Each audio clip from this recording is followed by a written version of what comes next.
Hello, everybody. Welcome to another episode of Fistful of Collars. Wow. Do we have a special show in store for you guys today? Strap in. This one's going to be a roller coaster because we have the one, the only, Seth Daniels. Fight to win, CEO, promoter, matchmaker, fighter. DJ. That's the most important thing. Just about everything there is to do. Seth does it, and he does it for Fight to Win. What up, Seth? Thanks for coming in, man. Glad to be here. It's so beautiful in Austin, Texas.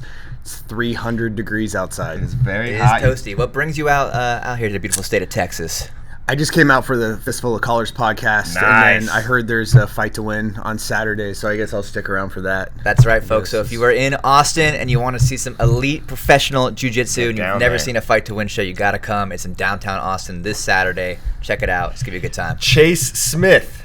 I'm on the card. I'm also on the card. Austin's own is going to be out there. Chase Smith has a fight. Thanks, Seth, for getting me that. Main event, Gabby Garcia versus Nachiele. No, Chase is the main event. Yes, yeah. The real main event. The real main event is Chase Smith. Gabby is going to co-main event for Chase Smith. as it should be. Yeah, I mean, she was like, I'm a 9-time world champion. I've won ADCC 3 times, but Chase writes all these articles for FloGrappling. I'm also 1-0 on the promotion. Yeah, it was an easy choice. It was really an easy choice. It was a tough one, but thanks to Gabby for being so sweet stepping and aside. letting Chase. Dude, you are a loyal Fistful of Collars viewer. We always appreciate you. What's it like now to be on this side of the camera? You seen that kind of how the cheese is made? What's that saying? I've never heard that before. What do they say? Yeah, that's a little weird. It's a little strange. I thought you guys would be wearing pants. So common misconception. It's a little bit weird back here now. But I mean, it's hot in Texas, dude. Yeah, it's whatever. I get it. Balls get hot, pants come off. 300 degrees. You said it, man. So it's a little weird, but other than that, it's good. It's nice to be here. It's a nice little studio that you guys have set up. Right. It's Not very, too bad. Very cool. Yeah. But man, of course, Fight to Win 121. Like we said, we have been.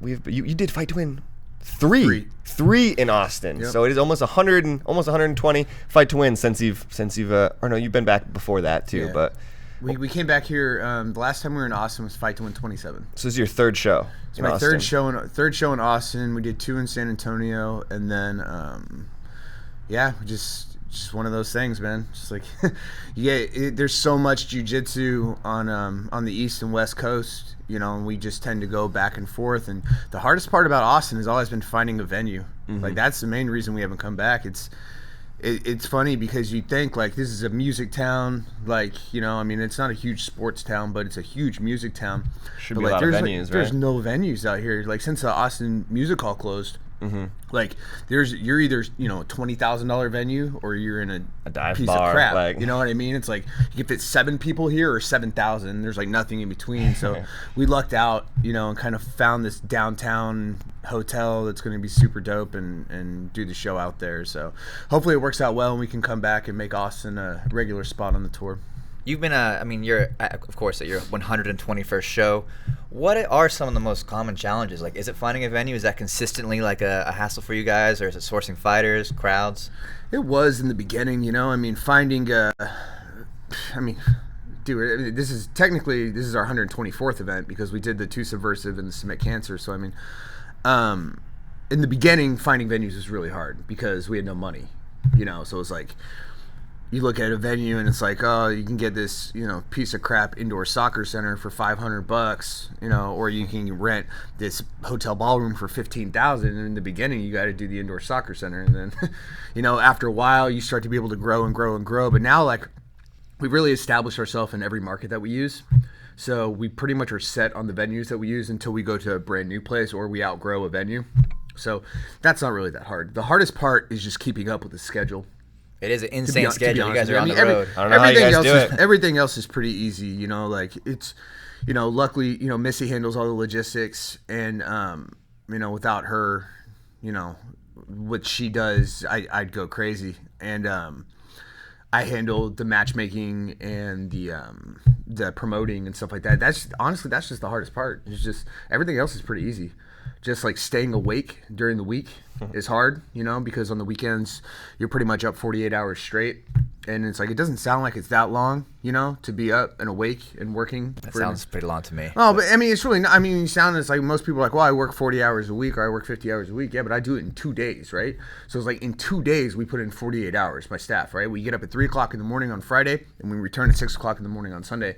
And I mean, maybe you sleep a little bit here and there throughout, but it's just like.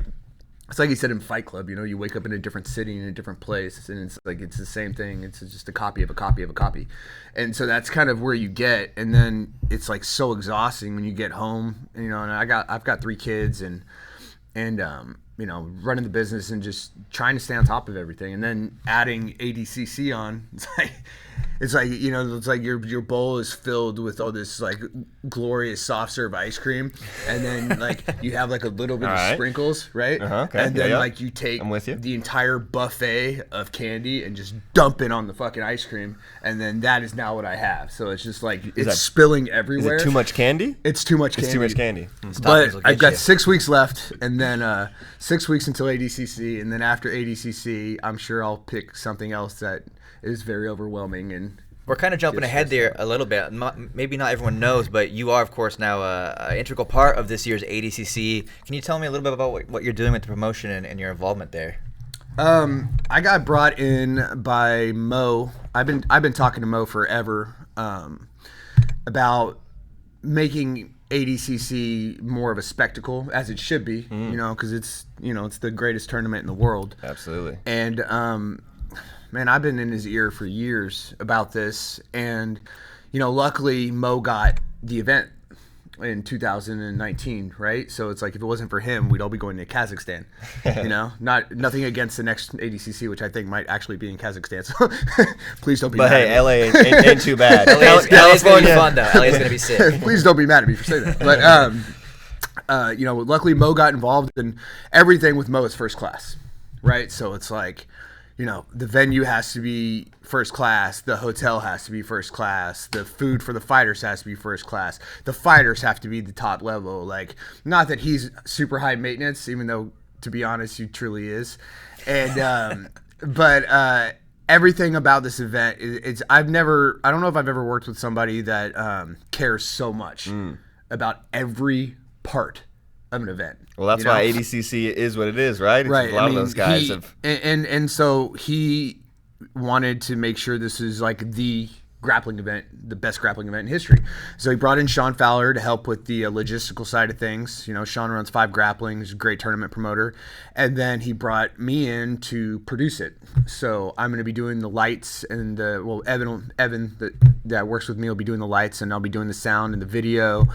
And we're doing all the promoting, getting the fighters posters, just making it more of what it should be. Wow, the greatest grappling event of all time. Of all time. Is that an intimidating task for you? No? You're up easy. for it. It's easy because the bar's set pretty low.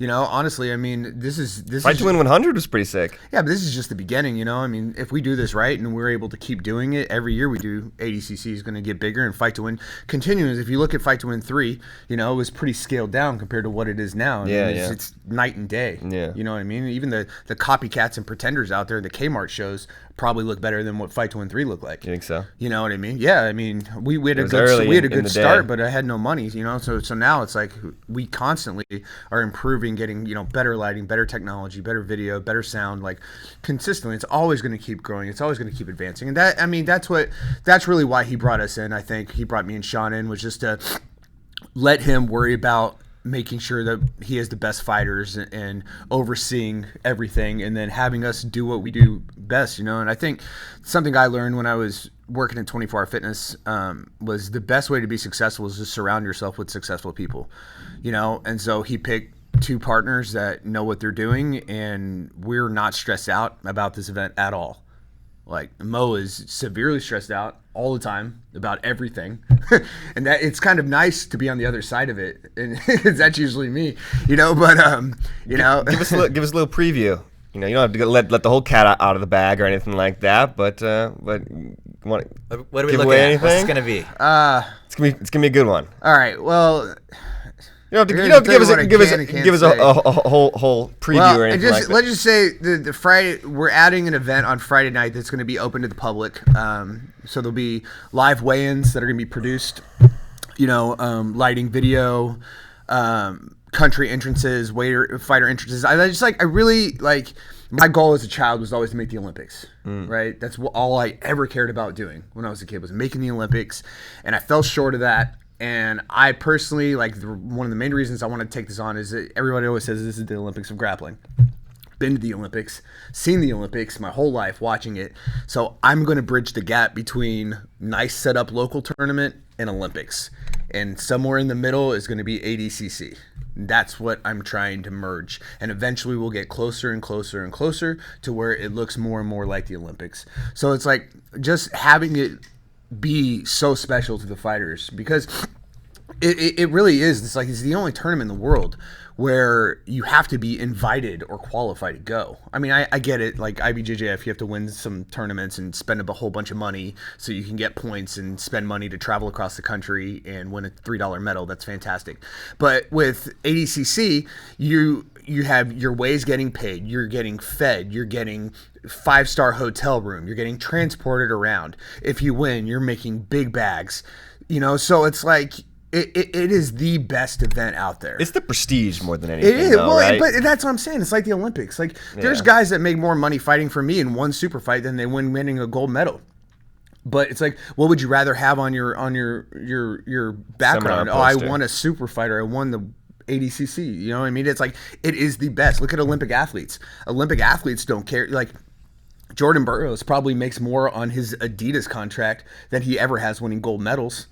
You know what I mean? It's about having that on your resume, because that lasts forever. That's legendary. They have the medal fund, right? Or what's that called? The Olympic medal fund, where they pay guys who win gold medals. Yeah, you get. Well, I don't know what it is now, but when I was a kid, it was $25,000 for gold medal, $10,000 for silver, and I would hope it's more. No, I'm sorry, $15,000 for silver and $10,000 for bronze. As if you're getting a gold medal at the Olympics. Yeah, I would hope it's more than that now. Right? I don't know if it is. Yeah, I don't know if it is. USOC is pretty tight, and so it's just one of those things. It's not about the money, even though there is money involved. It's just the whole event, and so we just want to make sure that every fighter that walks away from this experience, it's going to be the best experience that they've ever had. Wow. Win or lose. No matter what happens, they're going to compete in this event. It's going to be the most well-produced grappling event ever. And they're going to walk away feeling like they just competed in the Olympic Games. Man, I'm so excited. What a promo! What a promo! Are you guys going to ADCC? That's what we're trying. I'm going to ADCC for sure. And I mean, I'm excited. I'm excited about it. The thing I'm honestly most excited about is all the fight to win athletes that are out there competing, because a lot of them, I don't want to say I've had a big say in who gets picked. I've got to be in Mo's ear a little bit. Me and Sean have, which has been fun. You know what I mean? But it's I'm not actually put this guy in. You just hang up the phone on me. But just to be able to have any input at all in an event that I watched in 2003. You know what I mean? When I was coming up, I got to watch this thing, and now to have any input at all on who gets to go in is really cool. And just to be able to see, so many. I mean, we got to have at least 40 or 50 fight to win athletes that are going to be competing at ADCC this year. A majority of them have definitely been on the card. But what's really been surprising to me recently is seeing these guys that are in the same division taking fights at Fight to Win. We just saw DJ Jackson versus Edwin last weekend at Fight to Win, or 2 weeks ago, and. Is that surprising to you? These guys are willing to take those matches kind of ahead of the tournament. I didn't really want to do that, to be honest with you. Why not? Because we're gonna see it anyways. We're about to see all these matches, but it really started with Wagner. Wagner, it's I want to take out JT. If I take him out, I got a shot at getting the 1 seed. And then I think when I booked that matchup, then I think the other athletes maybe started thinking, well, maybe if I take out somebody in my division, I'll get seeded higher as well. So I think that's kind of a lot of these guys that are in this tournament. These guys are not idiots. These are guys that are, successful professional jiu-jitsu athletes. Been on the scene forever. Yeah. I mean, and they're I'm trying to get more matchups of guys to get them warm-ups. I mean, that's what the main thing, but it's these aren't warm-up matches. They're tough matches. JT and Wagner was not a warm-up match. Yeah. DJ Edwin's not a warm-up match. I'd like to get there's a couple people Wagner I'd JT like to, is a ADCC final or ADCC semifinal, you know? Hopefully final this year. But some of them it's just I would personally like to see certain matches from guys that are in different divisions. So I'd like to see like some guys that are in 77 fighting in 88. And then some of the things I'm trying to do now is some of the guys I've been in Mo's ear about that I'd like to get on the reserve list. I'm trying to get them matches against guys that are already in ADCC, like Cody Steele. You know, I'd like to see him get a chance if, you know, he's able to take out John Satava this weekend. Let's talk about this match. That's a crazy match coming up here on 121. Yeah, I mean, it's a big risk, you could say, for John Satava. He hasn't been that active this year since winning trials back in November of 2018. And Cody has been on a tear. You know, he's still a brown belt, too. Still a brown belt, beating black belts. He beat DJ Jackson recently, and now he's taking on John Satava, a trials medalist. That's an insane match to even book. I love it. Yeah, well, I mean, he's ranked number 4 in the world, right? So it's like, luckily with the FloGrappling rankings, you don't have to be a black belt to be ranked that high. I mean, obviously in gi, you'd have to be ranked that high because that's how the rankings are done. But in no gi, you know, you got William Tackett's ranked number 11, Nicky Rod's ranked number 6, I believe, and there's some other guys that are purple belts, brown belts that are up there. Mateus Lutz is another brown belt. Mateus Lutz, they're ranked really high, and so it's like, why not? You know, even if they haven't been, you know, they're not ranked that high, give him a shot, you know. And luckily there's guys like Satava that are like, cool, he's ranked number 4 in the world, give him to me, you know. And then there's other guys out there that are just like, oh, he's not a black belt, I don't want the match, you know, pay me $10,000 to take it. It's like, yeah, I'm gonna pay you $10,000 to fight a brown belt. Man, but you deal with it all, don't you? You deal with everybody from the top to the bottom, you know? Like, you deal with everybody, Who's don't the you? Toughest, not specifically, but what kind of athletes are the toughest to deal with? Is it like the seasoned veterans? Who's Throw them under the bus, Seth. Throw them under the bus. AJ Agazarms. Oh, no. Oh, Yeah. no. Yeah, Next topic. No, I mean, honestly, like, the kid in private is really easy to deal with. People that are super attention hungry on the internet are always going to be your hardest people to work with, you know? Like, I had trouble working with Dylan. I had trouble working with AJ. Anybody that has a large online social media presence is going to be difficult. That really focuses on that part of their career. But then again, Gabby Garcia, easiest person to work with in the world. So maybe what I'm saying doesn't even matter. Maybe it's just those two guys.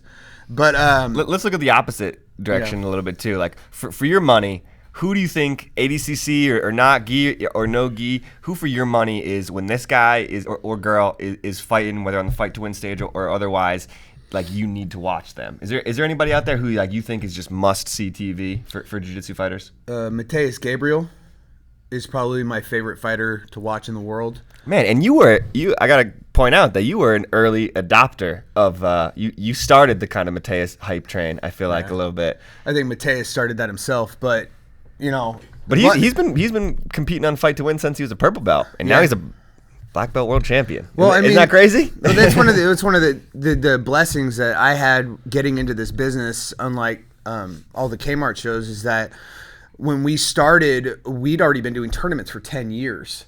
So, like, I've known William Tackett since he was a white belt. You know, you're I've OG seen, Texas guy too. So I've seen these guys, and I knew all of them coming up. So it was like when we first started putting on shows, we already knew where all the hidden talent was. Mateus came. I don't remember when Mateus came to the United States, but Kaiser was just like, "I've got this kid, and he's incredible."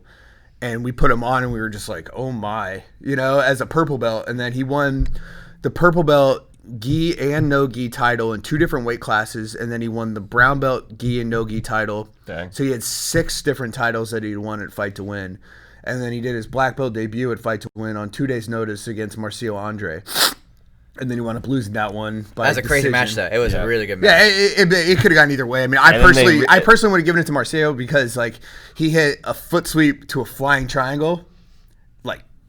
That's your stuff, too. I didn't even care what else happened. Like, I didn't even watch the rest of the match because I was just like nerding out over the foot sweep to the flying triangle. So it's like, you know, they weren't very happy about the result in that. But I mean, obviously Mateus got him back twice now.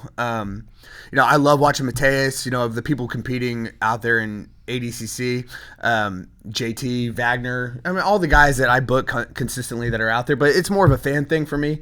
You know what I mean? It's like, especially the people that I become good friends with, you know, over the past 4 years, you know, that get a chance to go out there and show off. I can't wait to watch Gabby, you know, and if Tiani makes it to the finals to fight Gabby, that'll be at ADCC you're talking about. That'll be fun to watch.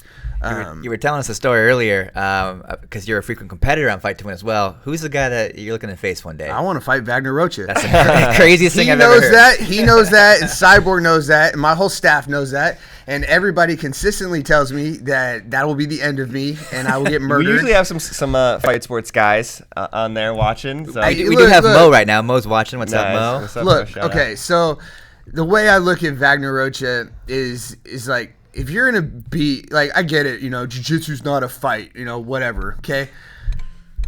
I can't fight, right? I cannot get into a fist fight with somebody. I have busted hands, and technically I'm a huge pussy when it comes to street fighting. Like, I will lose. Like, I'm not a good MMA fighter. What do you mean technically? Well, that's what it is. Okay. I did it. I fought a bunch of times. I was terrible at it, but I've always been a little bit dirty. I've always been kind of scrappy, and I've always loved that.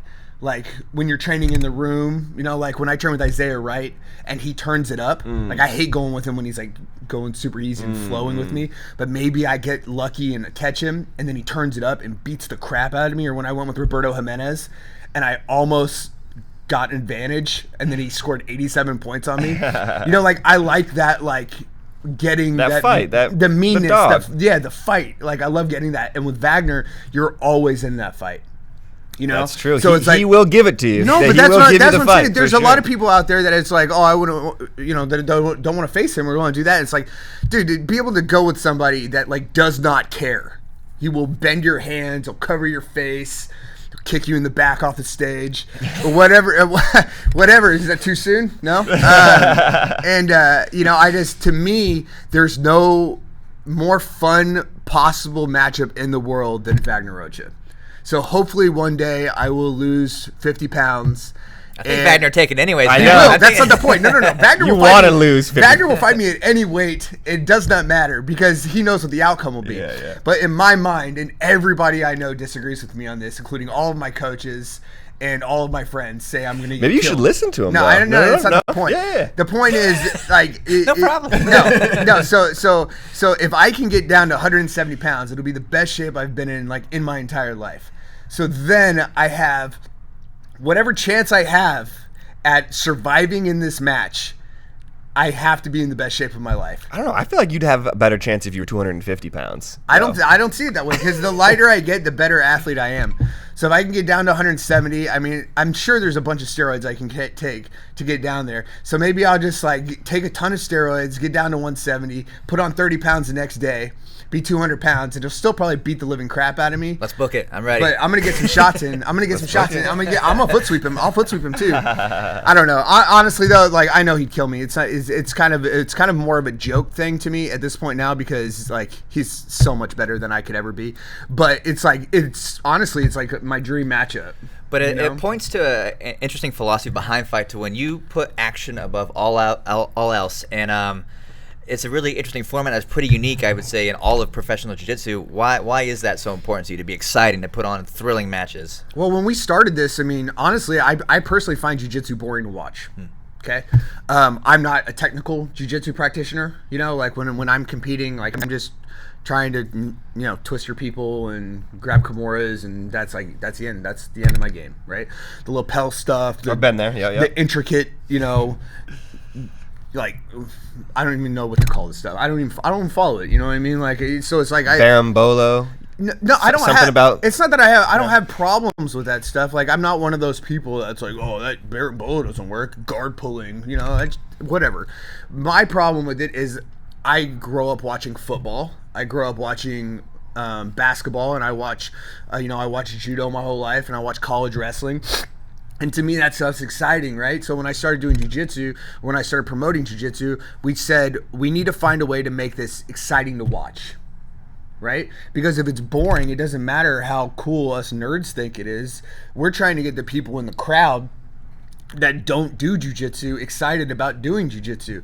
And you're not going to do that by two people sitting there holding somebody in side control or in 50-50 guard and coming up at the end and pounding on their chest and pointing to God to thank them for coming up and getting an advantage. It can be tough. That's for sure. That's not going to sell the 13-year-old in the crowd right there, or the 35-year-old, that was maybe a high school football player wants to try a new sport. You got to see the lights and the action and the crowd getting excited, and that's what slams come in, and that's why just hunting for submissions and going for that stuff. That's what people that don't watch the sport need to see in order to change their mindset from being, oh, I'm just here to support my friend from work, to, oh, I think I could do that.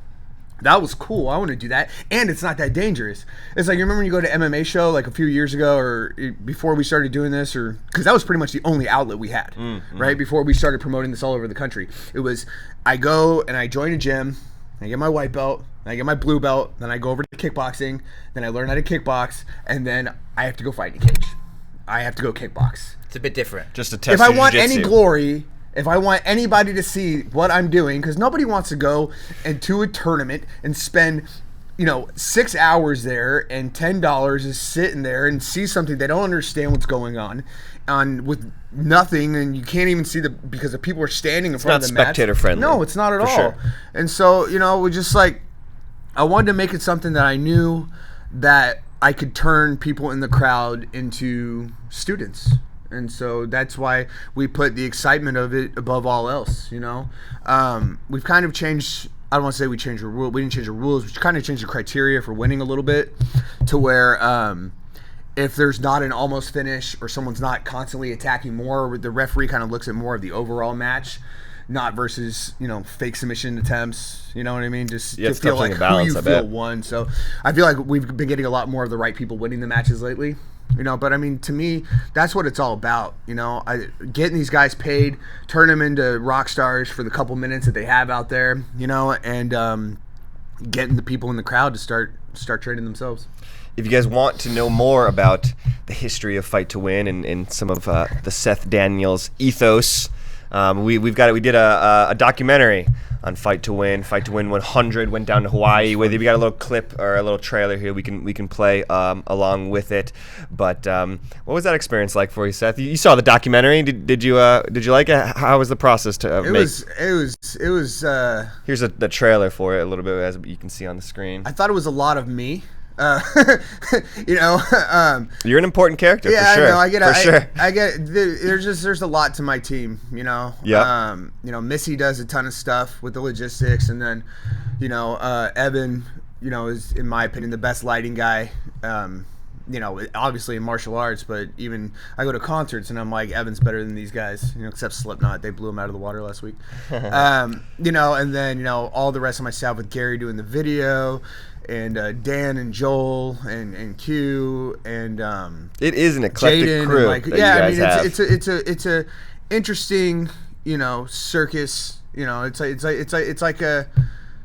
Yeah, I don't know. It's like a bunch of circus rejects. No, I was excited that we got to feature the Night Pigeon, of course, and best nickname in jiu-jitsu. Yep, the Night Pigeon versus Chris Lieben there. Yeah, he's a good kid.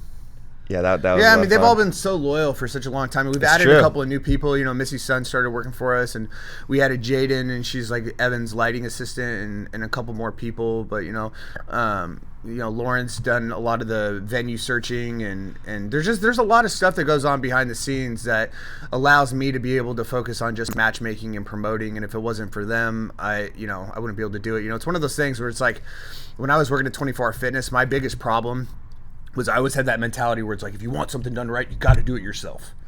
You know what I mean? And I think anybody, when they first start their business, that's kind of how it goes, right? So it's like, oh, you have to do it yourself. You have to own this. You got to own every single part of it. You guys can watch that whole documentary, 30-minute documentary on FloGrappling, just to shout that out real quick. But it's one of those things now where I'm lucky, where I'm in the point where it's like, I don't even have to show up to my event until an hour before the doors. I know that the production's going to be on point. I know that the ticketing's on point. I know that every aspect of the event is completely set up, and I have no stress, and I don't have to micromanage at all. And that it's You can't do 20 things well, right? You can do a couple things well, but you can't do 100 things very well. You got to get some other guys to pick that stuff up, and ideally you're going to get experts, like Missy and Troy and stuff, who can elevate those jobs and do better. So I remember when I went to Fight to Win 3, I met Missy, I met Troy, I met you there, and Evan was there. Joel started at 5, and then Brittany was with us for a while, and hopefully coming back soon. And and then, like I said, we've added and subtracted a few people, but it's the same core of people, Gary's been with me for 12 years. Yeah, Gary hasn't missed a single show, which is crazy to me because you guys watching at home. He's done 300 shows with me. That's so We've incredible, done 300 man. events together. All of our live streams are headed up by the man Gary, and I don't know what would happen if Gary didn't. For real, it is when you think about. He's gonna want more money. It is a legendary crew though that you guys have put together, and of course you got a new guy in there, Dan, who I like a lot. He's been on like every show since he's started. It feels like Dan's had 12 fights on the show since he started. That's crazy. Last November. 12. How many do you have?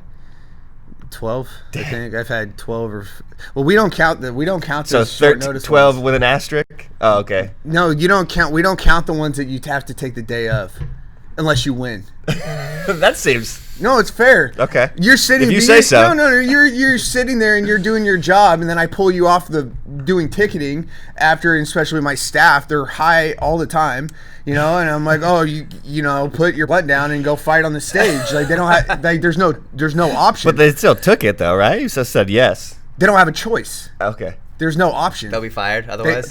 No, it's not an option. It's just like if they're gonna work there. If you work for Fight to Win, then you have to have your gi and your rash guard, and you have to be available to fight on 1 minute's notice. That's part of the gig. It's just how it goes. Not even just once in the night though. It's happened multiple possibly times. Twice. Dan had to fight twice in Oklahoma. He had to fight Hunter Colvin. He had to give up 40 pounds. Hunter's like a beast. Hunter murdered him. Yeah. Hilarious.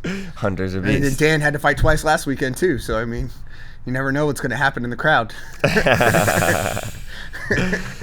Yeah, that is impressive that you guys have kept together all this way, and with Evan and everybody. Man, I can tell a quick story.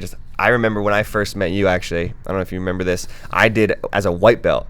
I did Texas. What do you call this? Texas State Championships. I used to do up in Round Rock. Yeah. I did. I think you were still a purple belt. I remember it. And I was a white belt. And you did that. You did the Texas State Championship when I went there. Was, I remember coming up to you and weighing in and stuff like that. And it was in Georgetown. Yeah, it was super far. School. Yeah. Mm-hmm. And I don't remember because you were a white belt, Seth and that's doesn't not even remember a real person. Yeah, until you I don't even recognize you as a human being at that point. So as you shouldn't recognize yourself. You don't even have a reflection as a white belt. I'm surprised that I can remember it as a white belt because I didn't exist at that point in time. But I do remember, man, and yeah, it's true. You just posted another clip of us, an interview that we did, and you were a lot skinnier back then. Sure. Well played, Jesus. Bringing it back. Yeah, bringing it back. That's fine. Memory. No, it's fair enough. Yeah, I've taken a lot of steroids in the past 3 years. You were like 165 pounds, like. Yeah. This job it adds weight onto you. And, I'm just kidding. Thanks. I'm gonna go throw up in the bathroom now. Everybody keeps telling me that I look a lot bigger too, but I should start working out because people just keep telling me that it looks like I work out, but I don't. No, so. I can tell you don't for sure. Yeah. So it's just the travel diet that all over the place. Yeah. You fit in really well in Austin. You know what I mean? It's like you could be like a musician. You could be a bum. Okay. You could. I've tried it out. Be a CEO of a company. Sure. You never know out here. Yep. It depends on how tight your pants are. And you're not wearing any, so it's really hard to tell right now. So he works at Flow. Yeah, so he works at Flow. Perfect. Seth, what do you guys do during the week? I feel like your weekends are well documented. We know you're working 48 hours straight. What the hell happens Monday through Thursday? What do I do, or what does my staff do? I don't know. What's more interesting? It's definitely not me. I just honestly sit on my recliner and try to match shows and watch friends. And I don't know what the rest of my staff. We really don't communicate all that much during the week because we kind of live together on the weekends. I've got, like I said, I got 3 kids and the family life at home. So luckily Lauren takes care of a lot of stuff with the kids, as does Joel lives with me and helps out a bunch, so I'm able to work as much as I can. And other than that, I'm super boring. Like, I'm a total introvert. I don't like most people. And so, like, I just like to be at home with my friends on TV. Phoebe and Rachel and Monica. What are you? You're like a Ross guy or a Joe? No, You're a dude. Joe. You're a Joey guy. Yeah, man. I'm a Ross guy. You find this guy Before my time, dude. I didn't watch What? Friends. I never watched Oh, Friends. that explains everything. Friends is the greatest show of all time. So basically, there's these 6 people. Oh, I know who the live in New premise. York. I know the premise. There's some They coffee go to this involved. coffee house. Yeah. No, but I honestly I watch a ton of movies and work like all the time, and I just like fall asleep and wake up, and then work more and fall asleep and wake up, and then hopefully I can eventually get back into training, because like right now I'm just like, that's all I do is work right now, and it's like I'm so tight. It's so funny because it's like I should have all this time since all these surgeries to like get my stuff done and get on top of work and all that stuff, but it's like you take away jiu-jitsu and you take away like the exercise portion of it and you get less done. Do you like the job better when you can train? Oh, Or do you yeah, like it's so much better. Yeah. Life is so much better when you can train and work out and stuff. I just got released to be able to train with my neck, and my hand's still messed up, so I can't train, thanks to 19-year-old Nicole Evangelista. your hand? Yeah, that's who busted my hand. Really? Yeah. Nice. Day before You I was probably deserved competing. it. The day before I was competing, I grabbed her belt, right? I was like, I'm going to go light today because I'm competing in 2 days. I'm going to go with the girl that I've been training since she was 7 years old, and grabbed her belt, and then she did a hip switch and tore all the ligaments and tendons in my finger, and then laughed about it online and sends me pictures of cupcakes, and it's like, well, at least you could eat these now. Yeah, thanks a lot, Savage. Nicole. Yeah, awesome. Go back to Kaya's. Nicole's a killer. But so hopefully I get back in, man. Life's a lot better when you can. Everything's True. better when you can train. Very true. What's your matchmaking process look like? I know you're very in tune with our rankings and use those quite a bit, but what are you looking for, like a main event or even just like a sick, top 5 matches for an event? That's honestly, it's pretty easy. I have a list of everyone that we consider all-stars, which is anybody that's won a World Pan, ADCC, or World Pro title in the past 5 years, and then anyone that's ranked in the top 5 on FloGrappling. And those are the guys I'm looking for. Like you want to get paid and you want to get good matches, win one of those big events, or get ranked in the top 5. There you go, Chase. That's a great way to get ranked. Literally that easy. You got the path now, Chase. Yeah. Yeah. It's that easy. I message all those guys a few months out. I get their availability, and then I look at my list, and there's usually about 30 people per event that are available on that date from around the world. I mean, we're flying people in from Japan, Brazil, wherever. It really doesn't matter, And then I just look at the available matchups, and one of the main things I look for is matches that have never happened. Like, that's super important to me. I like having the first one. You know what I mean? Like, I almost didn't do Wagner JT because they fought once before, but it was 9 years ago. Something stupid like that.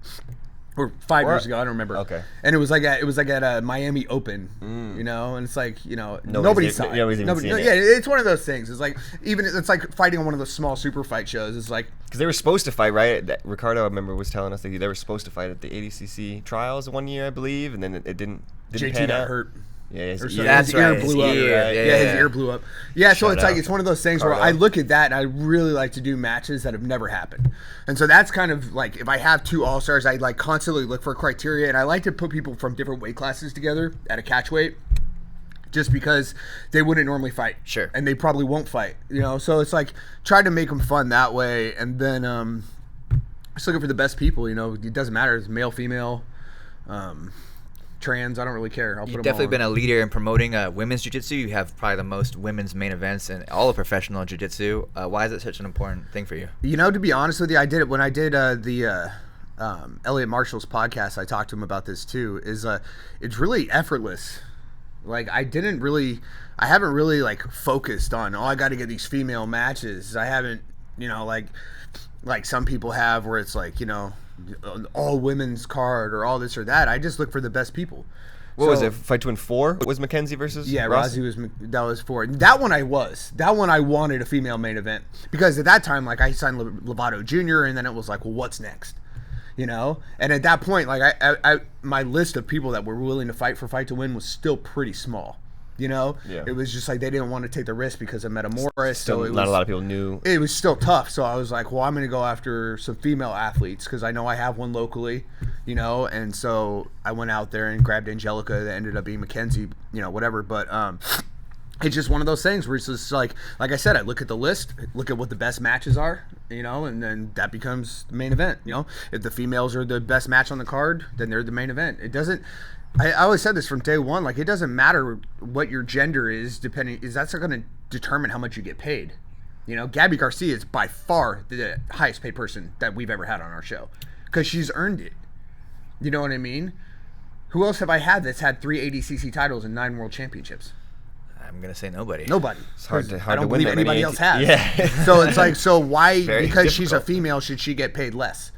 You know what I mean? It doesn't make any sense. It's never made sense to me. And so, I mean, to be honest, like on the undercard, I do honestly like.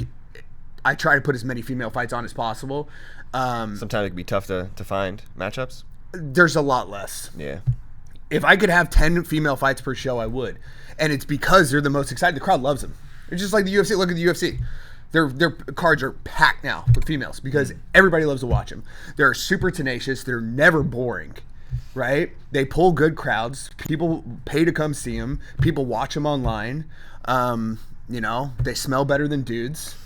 But for the most part, it's just like I feel like the females are they're more exciting to watch personally, and when it comes to the headliners and stuff, just whoever the best person is, and it just happened, especially this year in the past 10 shows, I've had Gabby and I've had Natch and I've had Anna Carolina, and it's just like a lot of the females have been coming to the show, and so I've been lucky. We got another highlight here. This is one from back in the day. Might not have to go down too far. Oh no, this is not from back in the day. This is just from 94. From this the other day. I like this one because you see a little behind the scenes of what you guys go through. But just some more fight to win highlights playing while we watch here. You guys are going back to Richmond. Richmond, yeah. Soon, right? Yeah, San Francisco. I said that about this in the documentary. It was a huge turning point for. That's what I thought we were gonna watch for a second, but Yeah, no, it's okay. I mean, it's the same place. Yep. But that San Francisco event was really the one that really made us. I feel like it was at the Kezar Pavilion, which is the worst venue in America. Me and Chase were both there. That was a wild it was show. a crazy one. It was a crazy this one. venue, like, if you never, I mean, you've probably been there competing before, but like, there's rats that are this big. That's just San Francisco, man. They're everywhere. They're not in the one I use in Richmond, but like, dude, rats like running underneath the bleachers. Like, it's so gross. Oh, man. And like, the venue required us to put 180 of these 80-pound rubber mats down on the floor. So you wouldn't hurt the basketball floor. They're 30-year-old basketball floor, right? And so you have to drag all these mats down, that's not the hard part of it, right? But that show, we sold like 3,000 tickets to it, right? And honestly, it was funny because when I used to make those fight cards, I used to lean on Mike Columbus a lot, and because I didn't know who anybody was. It's like I only knew people that competed in Colorado and Texas. That was it. So it was like, Samir Santry and, Cachino, and I knew who Kurt was because I'm pretty sure he's my dad. And, like other people like that, I was like, I don't know who any of these people are. And Mike's like, this is like everybody. It's like, these are all the top guys in Northern California. Mm-hmm. And so we put together this insane fight card. And we got like I said, Gary Tonin was on there, Yuri, Dean Lista. Everybody was on there, and it just like it came together as this like huge event. All these people came to it, and that was when the mat thing started. With banging on the mats. Yeah, and it was just like because coming from the MMA background, you always had to have barriers, right? So you had the stanchions, and then you had the people are, X amount of feet away from the boxing commission.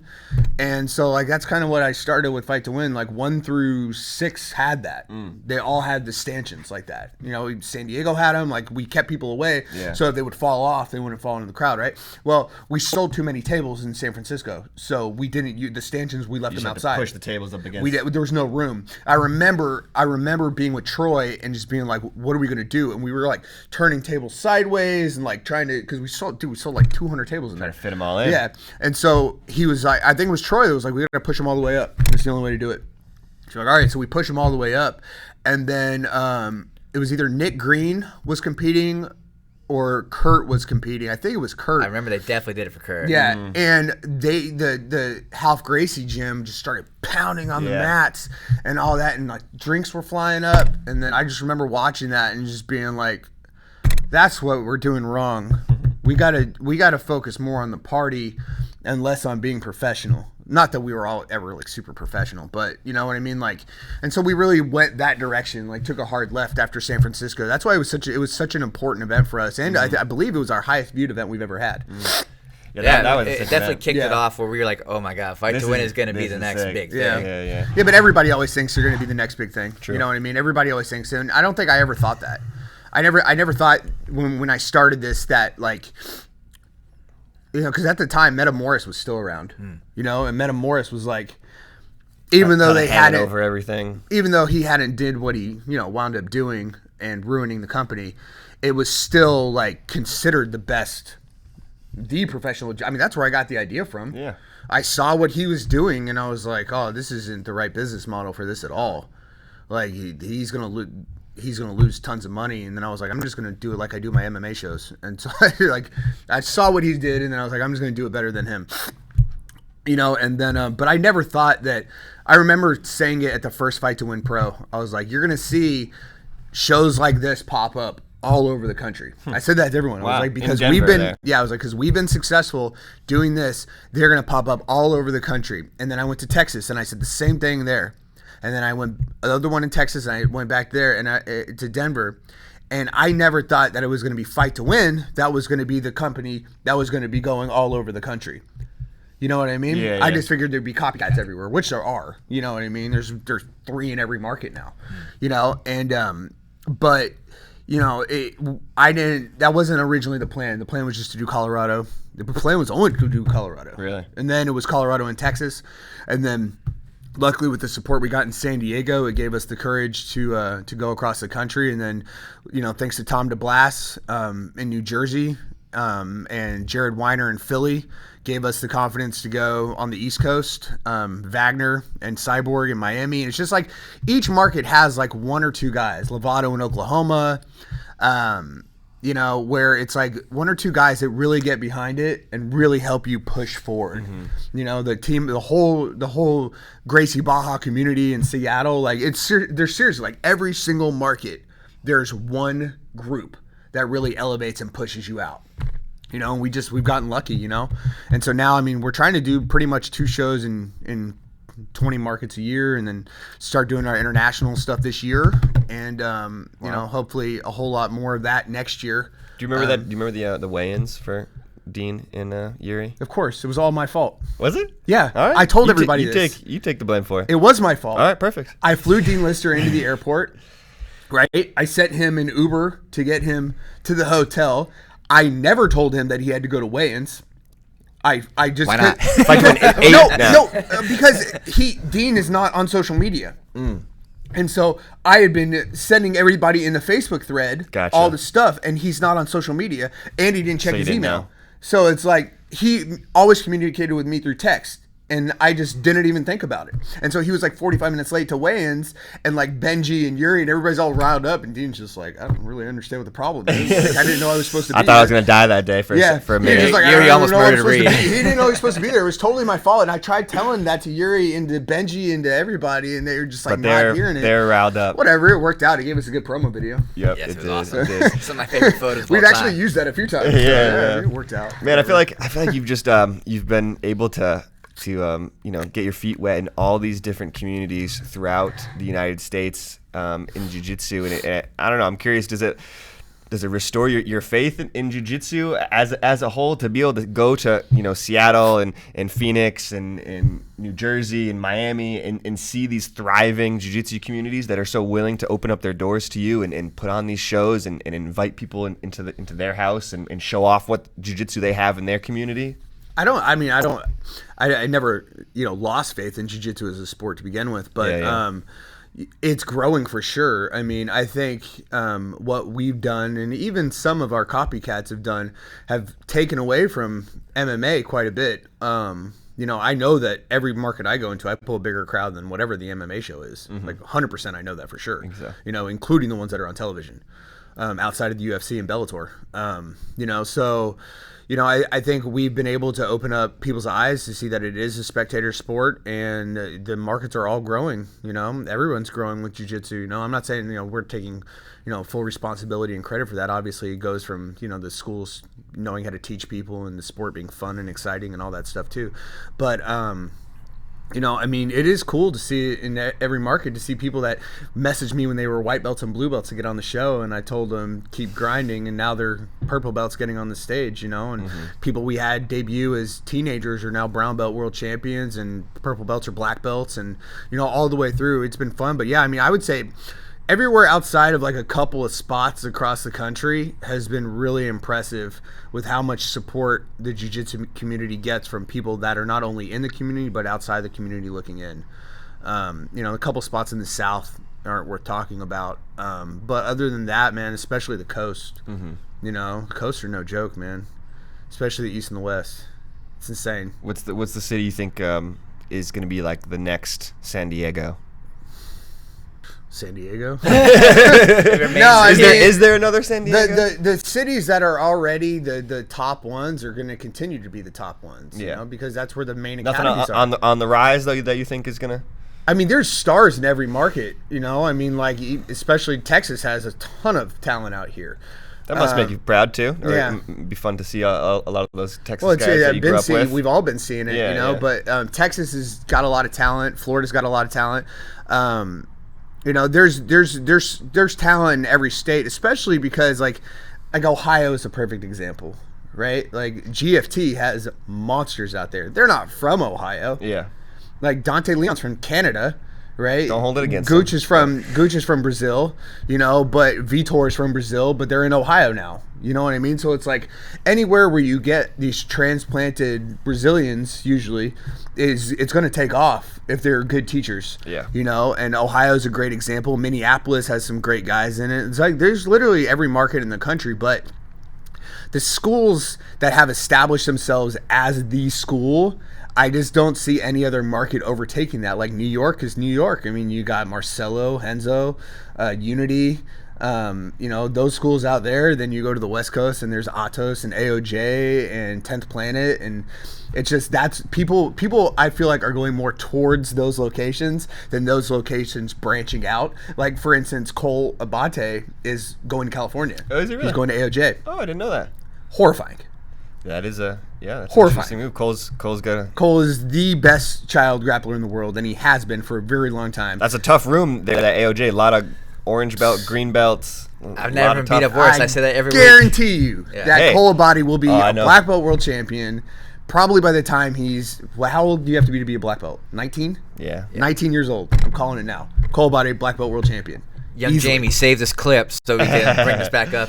No, but I'm just saying, like, there's kids like that. Like, Paulie Westhoff just moved from Chicago to Atos. Kid's a monster. Arizona has a ton of tough kids. You think that's a good idea? You think these guys need to go to the big gyms? You think everybody should migrate to these bigger gyms, or if they want to be the best in the world? To be honest with you, man, I kind of came up under that mindset through judo. So, like, I would spend summers in Chicago with the Cohens and then at the Olympic Training Center. My dad would have never let me move. Or my dad, I think back in the day, things were a little bit different than they are now with how parents are with their kids when it comes to sports. Like, people were willing to uproot their entire family to support their kids' athletic career. I don't think it was so much the case when I was a child growing up, especially not in my family. My dad had like a super legit job, and so by then there was no way it was happening. So, but my kid has a chance to play in the NFL, and if he has a better chance of getting a Division I scholarship playing in Katy, Texas, I'll move out there. Mm-hmm. So I'm under the mindset that if you want to be the best, you got to train with the best. And if the best kids if the best kids are at AOJ, then you go to AOJ. If the best team, but it also matters what's best for you. You know what I mean? Like, I wouldn't do well at I don't think you do well at AOJ. No. I wouldn't do well at like even like Gracie Baja Northridge, which is like one of the best gyms in the country. They go way too hard, man. Like, me personally, because I'm old and I'm broken. Like, it wouldn't work for me. My gym is perfect for me. It's a tough gym, with a good room, some really high level people. Like John Combs comes in and stuff like that. But it's more of like a family type atmosphere. And I think before you were to go, well, that's the best gym in the world, that's the one I want to go to. That's where Gordon Ryan trains. You got to visit all these places. You got to live with them for a couple of weeks. Because you can't tell how a gym is based on one visit. You got to be there for at least a few weeks, maybe even a month before you make a life decision on where you're going to go. You know, because the personality of a gym, in my opinion, is more important than the actual people training in it. Because if you don't even want to go there, like, who cares? It's terrible. Yeah. If I live next to, you know, if I live next to, say, I don't want to say a gym name. Say I live next to the Renzo Gracie. I'm a Renzo Gracie black belt, so why not? Say I live next to the Renzo Gracie in New York City. I've never been there, but say I went there and I was like, oh, you know, I'm Renzo Gracie black belt. That's the Renzo Gracie school, and I would get murdered there. Everybody there would kill me. I'd probably hate it. I'd never want to go. You know, unless there's an old people crew. Like the parents, the old people crew's tough too, man. No, but I'm just saying, you got to find what gym works best for you, and then if that's the decision you make, I mean, I think why not? You know, if your kid's goal is like Cole and he has a chance to be that, why would you not support him? You know what I mean? Give him the opportunity to be the best. And I think a lot of parents nowadays too have the ability to, you know, because some places, like I believe, I don't want to speak, I'm not 100% sure about this, but Atos and I think Fight Sports and a couple other gyms have like fighter houses. Yeah, there are a lot of unofficial fighter houses and stuff like that, and sponsorship programs that are helping build. I know JT has one. Mm-hmm. JT Torres has one, because I have one of my kids is up there. Eric Signs is up there training. Oh yeah, that's right. He came up with us, and so it's like, you know, Kyle did that. We met him out there. Kyle had one for Nicole. So I mean, there's options. I think you just got to support your kids in whatever they want to do, and you know, if you have the ability to help them transition that way and chase their dreams, and you know, screw it, why not? Absolutely, I think that's good advice, and it's different for every person, right? So you got to kind of find your own niche, that type of thing. You mentioned you're going international. Where are you going? We are going to Manchester on November 15th. Yeah, we're going to the UK. We are going to do Brazil on the same day. How are you doing that? No, let me finish. We're going to do Sao Paulo on November 16th, and somehow another promotion that is on FloGrappling somehow got my same venue on the same day. Magically, that happened. This is a touchy subject. And no, it's cool. It's fine. They do a good job. I'm not hating on them. But they definitely beat me to the punch. And so we're going to go to the UK, and we're going to do a show over there, and hopefully that works out. And then next year, there's 6 countries that I'd like to do. I wanted to do 4 this year in international, and it didn't pan out. You know, I'm one of those. I'm a very calculated person. So if I don't get like a good feeling in my gut, like this is a good idea, I'm just not going to do it. And that's how I felt, you know, like I really want to do Japan and I really want to do France, but I need to build the judo up a little bit more. I feel like I need to get the American judo a little bit more behind me before I can go into Japan and have the respect I need over there in order to put together a full card. Because in those big markets, like in Russia, in Japan, in France, even London, like we got to use a lot of judo matches to fill the card out. Because I don't know if I can. I would rather have a card in Japan with 20 black belt judo matches and 20 jiu-jitsu matches than, you know, 15 purple belt matches. Yeah. You know what I mean? That's a great point. Absolutely. So it's like I'm not there yet where I want with judo in order to go to those main judo countries that I want to do shows in. Fight to win Russia? Fight to win Kazakhstan? Of course, I'm going there anyways in 2020, right? Or 2021. But hopefully Mo keeps me along. But yeah, I mean, the possibilities are endless. I really think I'm going to spend a lot of time. We're going to spend a lot of time in Europe. I feel like Europe is the best place for us with our style. Yeah, big judo population out there. So Europe's going to be good for us. I think we'll start with Manchester, go from there, see how France, maybe Spain goes. But I mean, we're an American-based company, and you know, I'm not going to take away the amount of events I'm doing in the U.S. to go do them in Europe. So hopefully, you know, the goal would be to be able to be successful enough over there to get a second setup, and then be able to run events simultaneously on multiple continents. That's my goal. Wow. But everything's got to be one step at a time, because it's my money. It's not.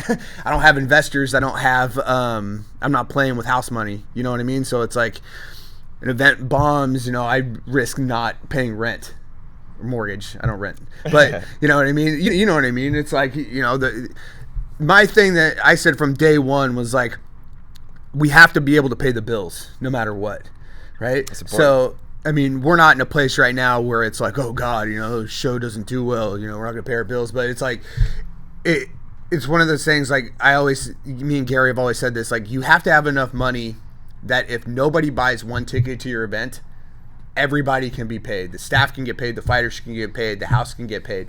Everybody gets paid. And if you don't have that, you can't do an event. Mm-hmm. And so the goal after every show is to be able to have enough money to do another show. That's what me and Gary have always said since 2007. Just have enough to keep playing in the game, right? It don't matter how rich you are. It don't matter how poor you are. As long as you have enough to do one more show. How many shows do you do in 2019? Or are you going to do in 2019? This year? We started at 97. We're going to end at 135 plus Subversive and ADCC. So it'll be 40 plus 4 tournaments, so 44 events. Wow. It's a busy schedule, man. It's not that hard, man. I mean, the hardest part is just like staying awake. I swear to God. Just staying awake. Just because when the energy drinks quit working, life gets hard, man. You guys live on energy drinks. That's true. Well, yeah. I mean, that and, pure hatred. But no, it's like seriously, like you get to a point where like you slam a 5-hour and fall right asleep. Dang. And that's where I'm at. So it's like, I apologize to everybody in Seattle, Sacramento, Scottsdale, Austin, all the people that are reaching out to me trying to get on upcoming shows. I'm super far behind. I know this. I'm trying my best.